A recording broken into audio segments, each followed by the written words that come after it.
I'm going to hold my son's head underwater until he starts counting the bubbles. Not literally, but close enough that he'll wish he could. Let me back up. Before we continue, please subscribe to the channel and write in the comments what time it is where you are now. I'm sitting in my kitchen at 6:47 on a Tuesday morning, staring at bank statements spread across the table like a paper crime scene. 5 years of transactions, my handwriting on deposit slips, my son David's signature on withdrawals, $100,000, gone. The coffee's cold. Been cold for an hour. I keep drinking it anyway because my hands need something to do besides shake. David calls it safekeeping. That's the word he used 3 months ago when he convinced me to add him to the account. Dad, you're 72. What if something happens?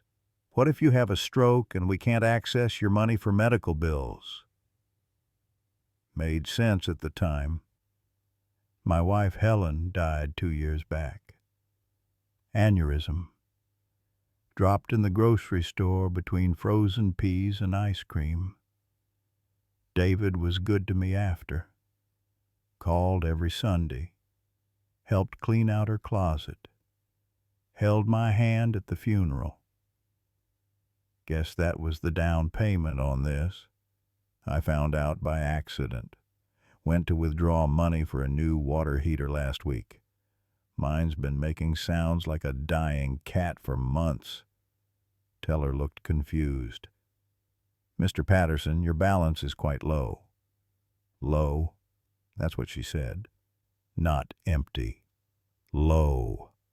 I had her print everything. Sat in the bank parking lot for 30 minutes reading. Withdrawals every 2 weeks.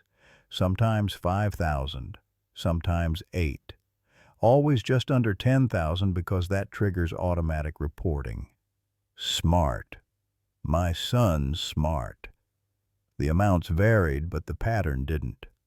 Money went out on Fridays. By Monday morning, security cameras at the Mountainside Casino showed David at the high-stakes poker tables. I know because I drove out there yesterday and asked to see the footage. Told them I was doing family research. They were surprisingly cooperative when I mentioned my son's name. Apparently, he's a regular. Not a lucky one, but a regular. I pour fresh coffee. Watch steam rise. Think about all the ways I could have been a better father. The list is shorter than you'd think. I worked construction for 40 years. Broke my back building other people's houses so my kids could have one of their own. Put David through college, paid for his wedding, bought his first car. Bailed him out when his business failed. That was $12,000. Never paid me back. I never asked. Helen used to say I was too soft on him. Frank, you're teaching him the wrong lessons. I'd tell her she worried too much. Boys need room to make mistakes. $100,000 is a lot of room. My phone buzzes. David. Speak of the devil and he appears, my mother used to say. Morning, Dad. How you doing? His voice sounds normal, cheerful even. Like he didn't just rob his father blind. Good, you? Can't complain. Hey, listen, Sarah and I are thinking about Thanksgiving. Thought maybe you could come to us this year instead of hosting. Give you a break. Sarah's his wife. Nice woman. Teacher. I doubt she knows about the money. David's the kind of man who keeps his failures in separate boxes.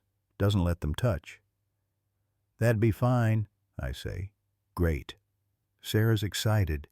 She's planning this whole menu thing.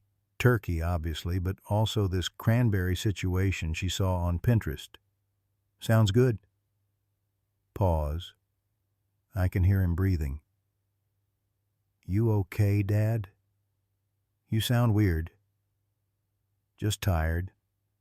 Didn't sleep well. You should see someone about that. Get some of those sleep aids or something. Can't be healthy at your age, not sleeping. At my age. He says it like I'm ancient, like I've got one foot in the grave and the other on a banana peel. I'll think about it. All right, love you, Dad. Love you too. I hang up, stare at the statements again. There's one from 6 weeks ago. $8,000 withdrawn on a Friday afternoon. That same weekend, David posted photos on Facebook from Atlantic City. Him and Sarah at some fancy restaurant. Her smiling, holding up a cocktail. Him wearing a new watch I didn't recognize. My money bought that watch. I'm not an impulsive man. Never have been. Helen used to joke that I thought about sandwich choices like they were Supreme Court decisions. But something's happening in my chest. This pressure, this heat. 40 years I spent making sure my kids had everything they needed. College funds, Christmas presents, down payment help. And this is what I get? No. Not doing this. Not sitting here feeling sorry for myself like some victim. I call my lawyer. Name's Tom Brennan. Known him 30 years. Built his deck in '93. Frank, good to hear from you. What's going on? Need your help with something. Legal thing. Shoot. I tell him everything. The account, the withdrawals, the casino. He's quiet for a long moment. Jesus, Frank, I'm sorry. Can I get it back? He's on the account legally? Yes. Then technically he had access. It's murky. You could file a civil suit, claim undue influence or exploitation of the elderly, but it'd be expensive and ugly. Family court usually is. What if I just remove him from the account? You can do that. It's your account. You added him. You can remove him. Won't get your money back, though. I understand. Frank, whatever you're thinking, be careful. This kind of thing destroys families. I'll keep that in mind. I hang up and call the bank. Takes 15 minutes and 2 supervisors, but they agree to remove David from the account effective immediately. They can't restore the money. It's gone. But they can make sure nothing else disappears. We're very sorry this happened, Mr. Patterson, the supervisor says. She sounds young, probably thinks I'm some doddering old fool who got taken advantage of. Maybe she's right. I spend the afternoon in the garage.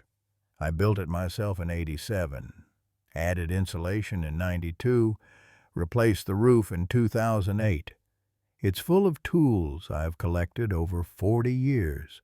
Saws, sanders, drills, each one has a story.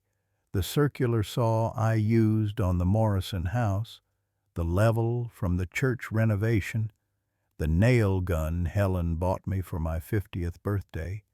I run my hand over the workbench, solid oak, made it from wood salvaged from a demolished barn. Took me 3 months. Helen sat out here with me most evenings, reading magazines while I worked. She liked the smell of sawdust. God, I miss her. She would have known what to do about David. She always knew what to do. I was the muscle. She was the brains. My phone rings. David again. Hey, Dad, quick question. Did you do something with the bank account? Interesting. Someone works fast. Removed you from it. Silence. Long silence. I can practically hear him recalculating. Why would you do that? Because you stole $100,000 from me. I didn't steal anything. That was for safekeeping, remember? For emergencies. Which casino did you keep it safe in? More silence. Different quality this time. He's been caught, and he knows it. Dad, listen. I can explain. I'm listening. I had some investments go bad. Really bad. I was just trying to make it back before you noticed. I was going to replace everything. I swear. By gambling? It's not gambling when you know what you're doing. I had a system. I actually laugh. Can't help it. A system. You had a system. Dad, don't be like this. I'm your son. I know exactly who you are. What's that supposed to mean? It means I spent 40 years breaking my back so you could have opportunities I never had. It means I gave you everything I had to give, and you took the rest when I wasn't looking. I was going to pay it back. When? After you won big? After your system finally worked? You don't understand. I'm in trouble. Real trouble. There are people. Stop. He stops. I don't want to hear about your trouble. You made your choices. Now you live with them. Dad, please, I need help. These people aren't playing around. They want their money by Friday or what? They'll break your legs? Good. Maybe you'll learn something. I hang up. My hands are shaking again, but not from fear, from rage. 40 years.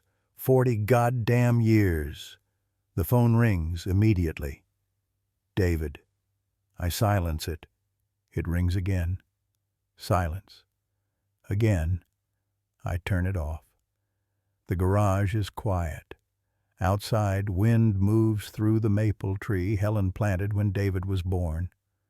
43 years old now, big enough to shade half the yard. I think about that tree. How long it took to grow. How much water and patience and time. You can't rush a tree. You just tend it and wait and hope you did enough. Maybe that's where I went wrong. Too much tending, not enough letting him figure out his own water. My neighbor Pete knocks on the garage door around 5. He's 76, retired plumber. We play cards every Wednesday. Heard your phone going crazy through the window, he says. Everything okay? Family stuff, he nods. Pete's got 3 ex-wives and a son in prison. He understands family stuff. Want to grab dinner? Marge made too much lasagna again. Marge is his girlfriend. She's 68 and cooks like she's feeding an army. Thanks, but I need to think. Thinking's dangerous at our age, usually just gets you in trouble. He's not wrong. But I don't smile. All right, he says. You know where to find me. After he leaves, I go back inside. The bank statements are still on the table. I fold them carefully and put them in a manila envelope. Write today's date on the front. File it in the cabinet where I keep important papers, birth certificates, Helen's death certificate, the deed to the house, evidence. Tom said things could get ugly. If they do, I want records. Dinner is a sandwich I don't taste. I sit in Helen's chair. I don't usually. It's been empty since she died. But tonight I want to feel close to her somehow. Want to ask her what she'd do. I already know the answer. She'd tell me to protect myself. She'd tell me I raised him with love, and that's all any parent can do. She'd tell me it's not my fault he chose this. But I still feel like I failed somewhere. The phone's back on. 17 missed calls. 12 from David. 3 from Sarah. 2 from numbers I don't recognize. 1 voicemail. Sarah. Frank, it's Sarah. David's really upset. He said you two had a fight about money. I don't know what's going on, but can we please talk? He's been crying for an hour. I've never seen him like this. Please call back. Crying. David's crying. Good. Let him cry. Let him feel what I felt when I saw those statements. But Sarah doesn't deserve this. She's collateral damage. I don't want to hurt her. I call her back. Frank, thank God. What happened? Did David tell you about the money? He said there was a misunderstanding about the account, that you got confused about some withdrawals. Confused. That's what he told her, that his 72-year-old father got confused. Sarah, I'm not confused. David took $100,000 from our joint account and gambled it away. Every penny. 5 years of withdrawals. I have the bank statements and security footage from Mountainside Casino. Silence on the other end. Long silence. That can't be right. It is right. I'm sorry you're finding out this way, but you need to know who you're married to. Frank, David doesn't gamble. He does, every Friday, sometimes twice a week, high-stakes poker. The casino knows him by name. I hear something that sounds like a sob, or maybe a sharp breath. I have to go, she says. She hangs up. I sit there holding the phone, wondering if I just destroyed their marriage, wondering if I care. The house is too quiet. Helen used to fill it with sound, cooking shows on TV, humming while she folded laundry, phone calls with her sister that lasted hours. Now it's just me and the walls and the ghosts of better days. I pour whiskey. Helen's whiskey. The bottle she kept for special occasions. It's been sitting unopened since her funeral. Seems like tonight qualifies. The first sip burns, the second less so. By the third, I'm thinking clearly again. David will come here, maybe tomorrow, maybe tonight. He'll try to explain or apologize or manipulate. He's good at manipulation. Got it from his mother's side. Helen's father was a salesman. Could sell ice to Eskimos, everyone said. David inherited that silver tongue. But I'm ready. I know what I'm going to say. Around 9, headlights sweep across the front windows. Car pulls into the driveway. Engine cuts off. Doors slam. 2 people. Here we go.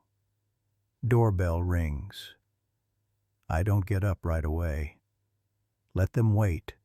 Let them wonder if I'm home. Let them feel a fraction of the uncertainty I've been feeling. Ring again. Longer this time.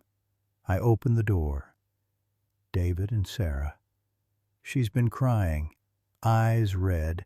Mascara smudged. David looks awful. Pale. Sweating. Like he might throw up on my porch. Dad, please. Can we come in? I step aside. They enter. Sarah goes straight to the living room and sits. David hovers in the hallway like he's not sure he's welcome. Sit, I say. He sits next to Sarah. She doesn't look at him. I take Helen's chair again. The bottle of whiskey is on the side table. I don't offer them any. Talk, I say. David opens his mouth, closes it, tries again. Dad, I messed up. I know I messed up, but I never meant to hurt you. I got in over my head, and I thought I could fix it before anyone noticed. By gambling more money you didn't have. I know how it sounds, but I had a strategy. I was tracking patterns using probability. Stop talking about strategy. You're a gambling addict. Say it. His face crumples. Sarah's still not looking at him. I'm not an addict. Yes, you are. And the first step is admitting it. Dad, how much do you owe? He doesn't answer. David, how much? 78,000. Jesus Christ. To who? People. People I borrowed from when the casino money ran out. What kind of people? The kind who want their money by Friday. Sarah makes a sound. Small. Broken. That's not my problem, I say. Dad, please. I know I don't deserve to ask, but I need help. Just this once. I swear I'll never. You've already had your once. You've had about 50 onces. You've had every chance I could give you, and you squandered them all.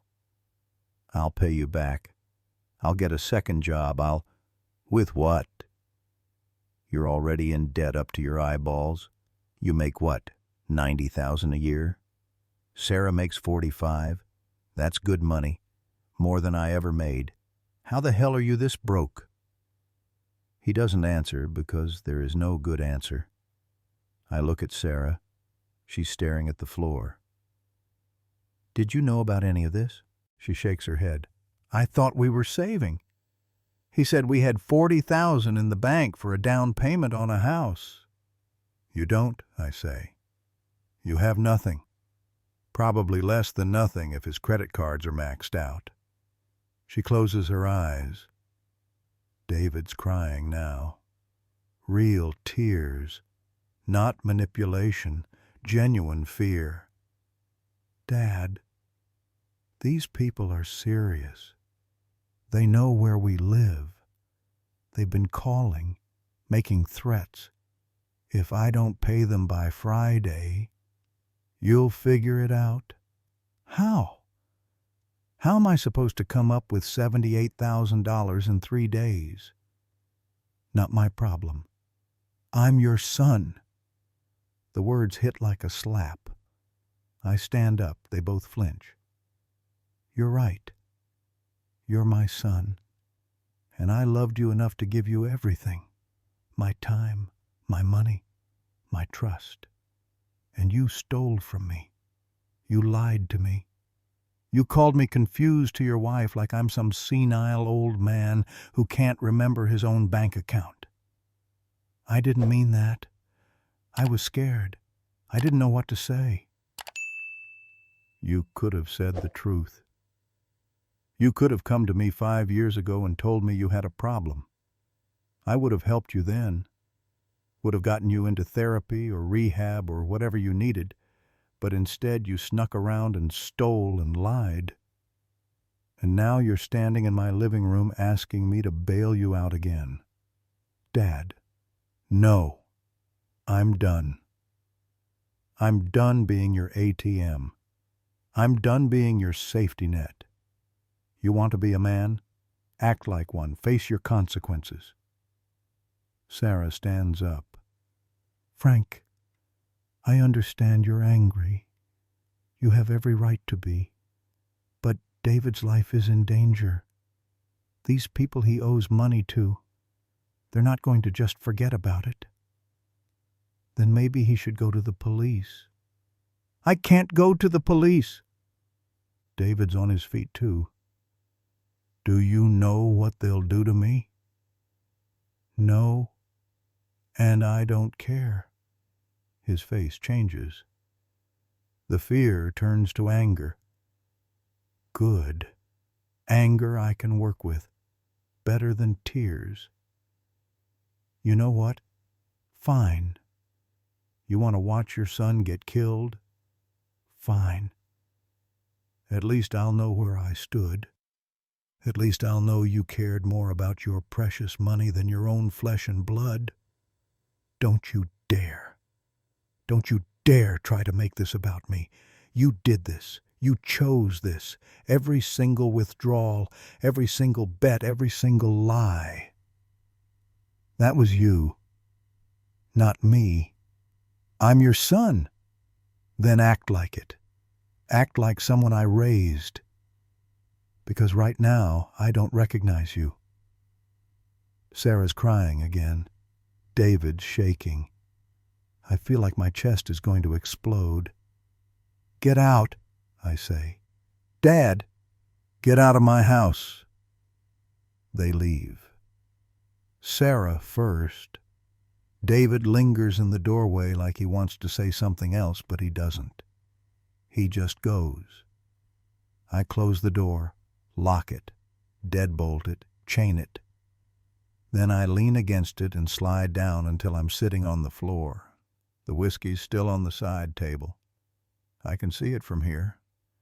That golden bottle Helen kept for special occasions. Birthdays, anniversaries, the night David got accepted to college. Funny what qualifies as special.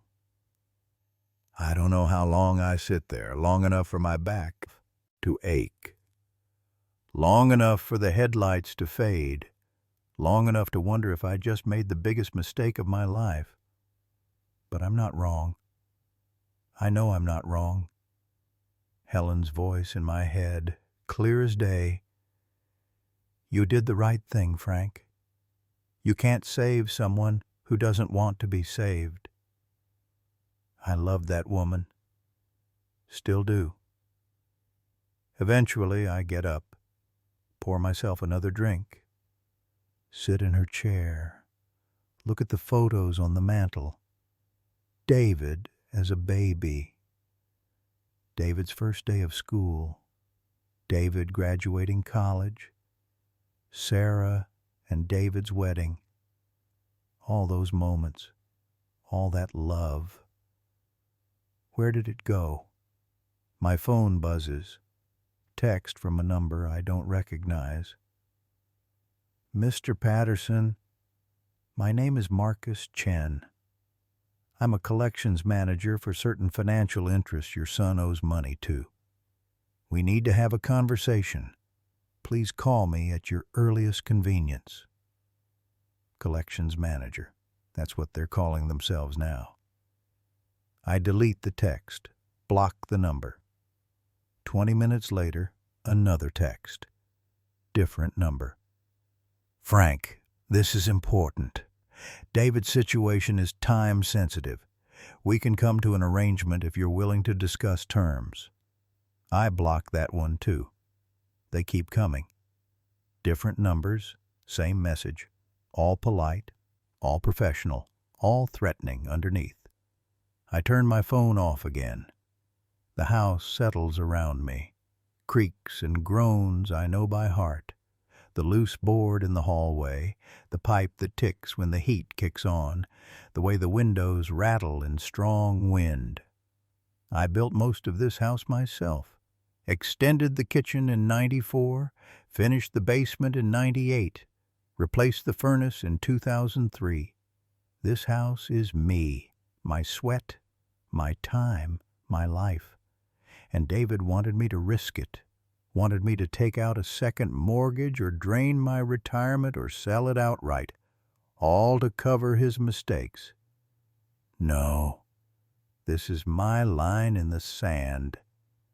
I finish the whiskey, rinse the glass, put it away, turn off the lights, go upstairs to bed.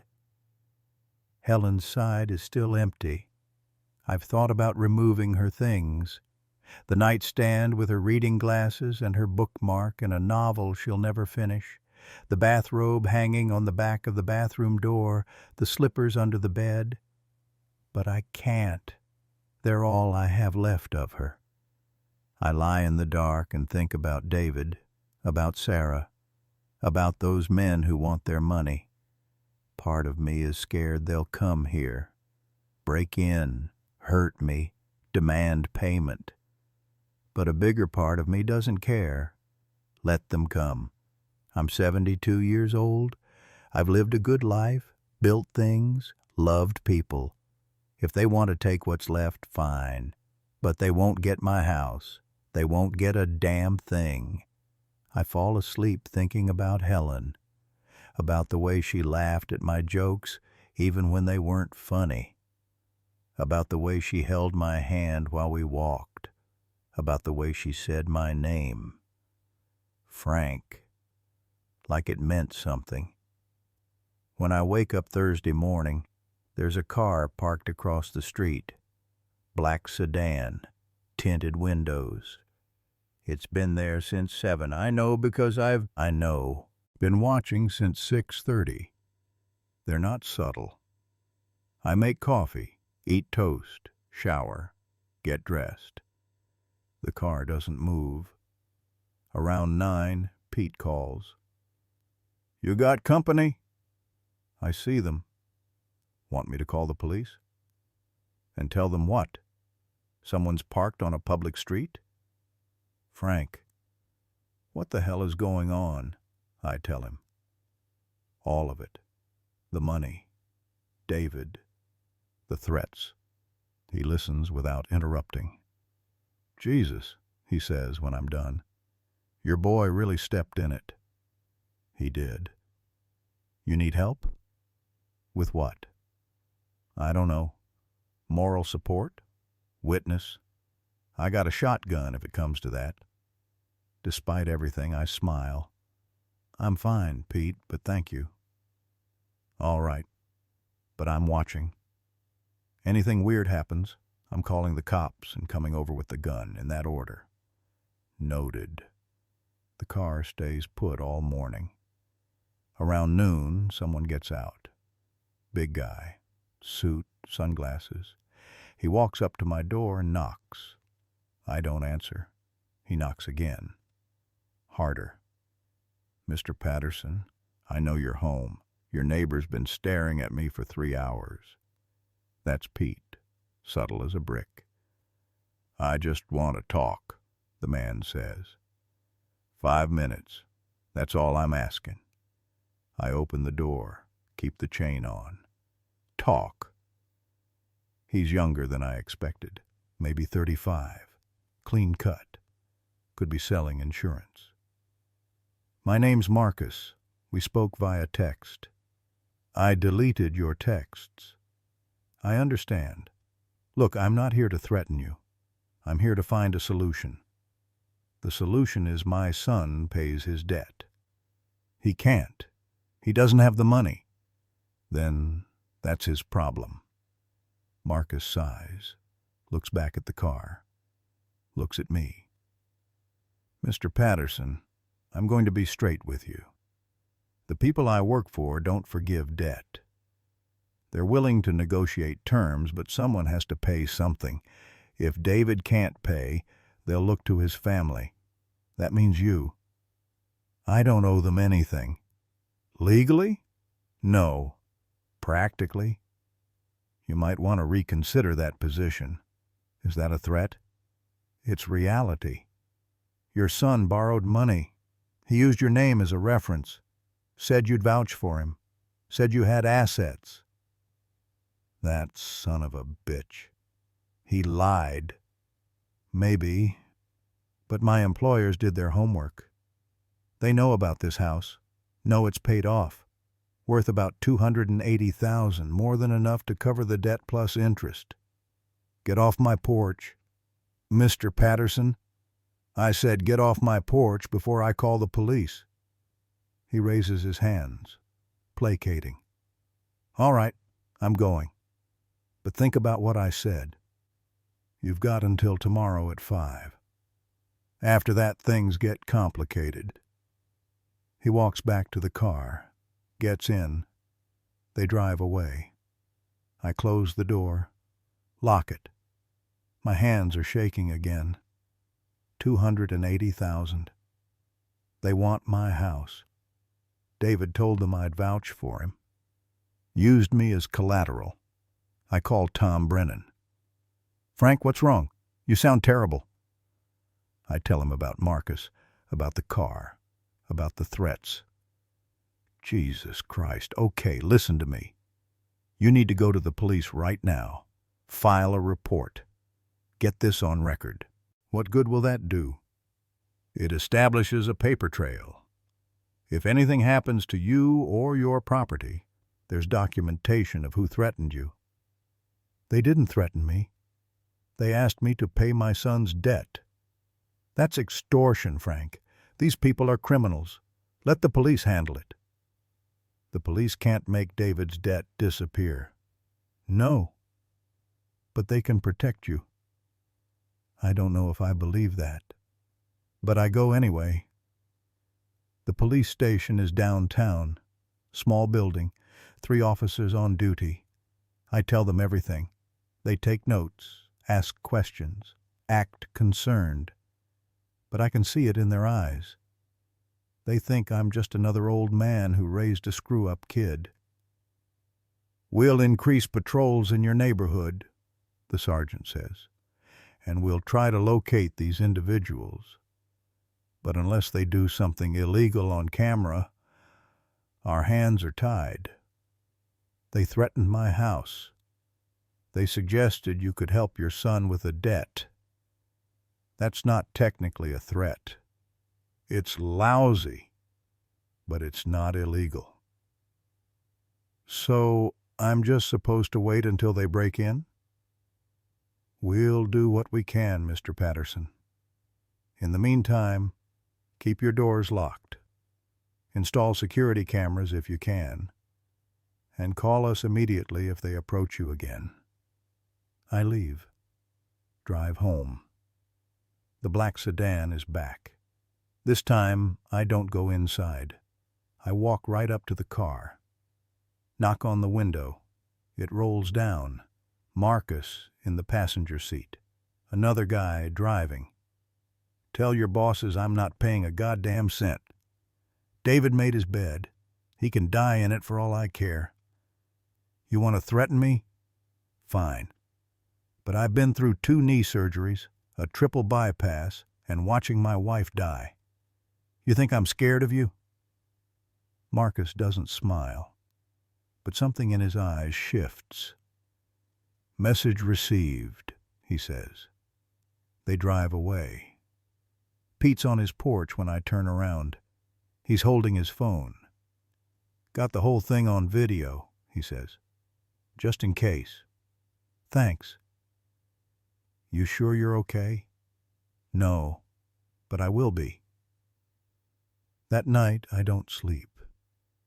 I sit in Helen's chair with the lights off and wait. Wait for what? I'm not sure. Sirens, breaking glass, the sound of someone trying to force the door. But nothing happens. The house is quiet. The street is empty. My phone rings at 3 a.m. Sarah. "Frank? I'm so sorry to call this late, but David's gone. He left around midnight and he's not answering his phone. I'm scared something happened." "Where would he go?" "I don't know. He was drinking, talking about fixing everything, about making it right.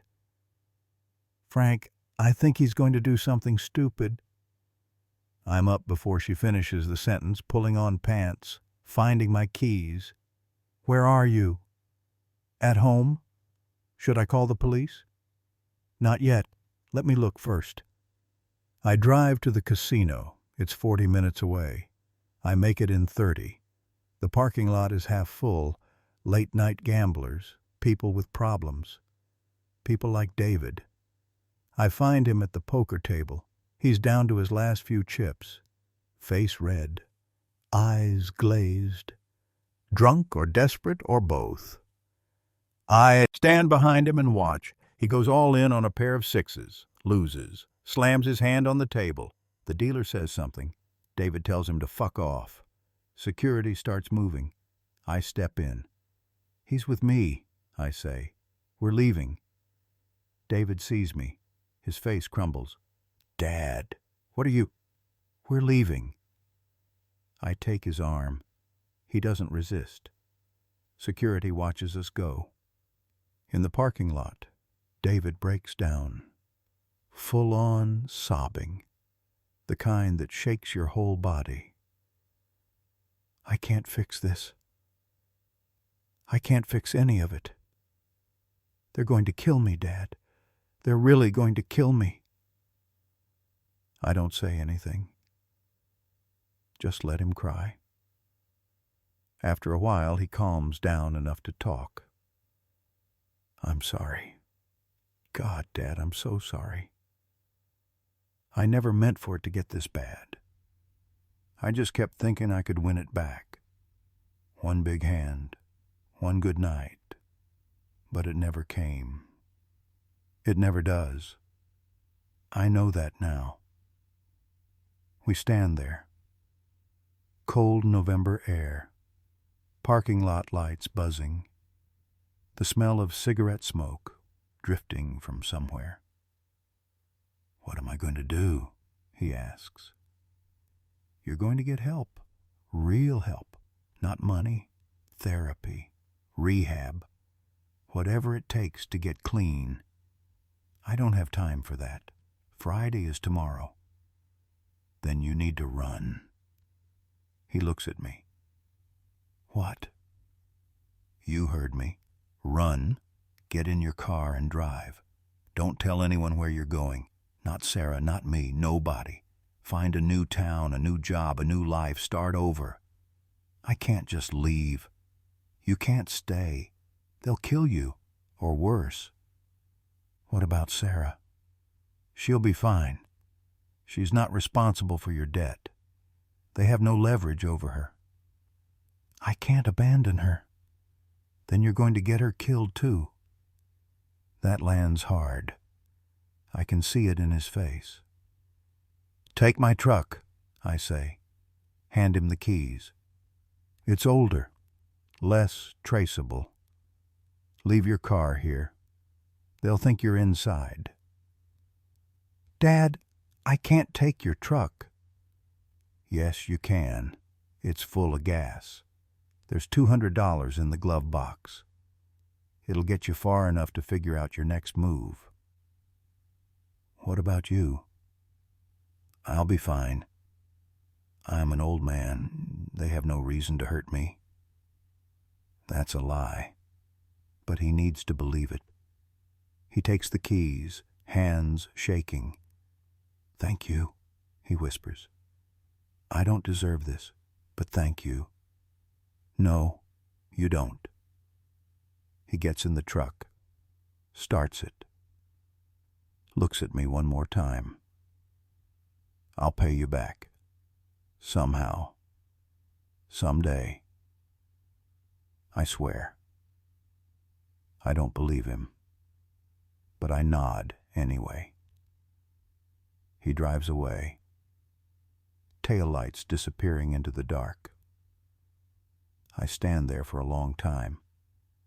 Then I call a cab. By the time I get home, it's almost 5. The sun's coming up, pink and gold over the trees. Pete's on his porch again. "You're up early," I say. "Never went to bed. Saw you leave. Figured you'd need someone to watch the house." "Thank you." "David okay?" "He's gone." Pete nods. Doesn't ask where. Good man. Inside, I make coffee. Sit at the kitchen table. The bank statements are still in the cabinet, but I don't need to look at them anymore. I know every number by heart. $100,000. 5 years of theft. And I just gave my truck to the man who stole it. Helen would call me a fool. She'd also call me a good father. Maybe both are true.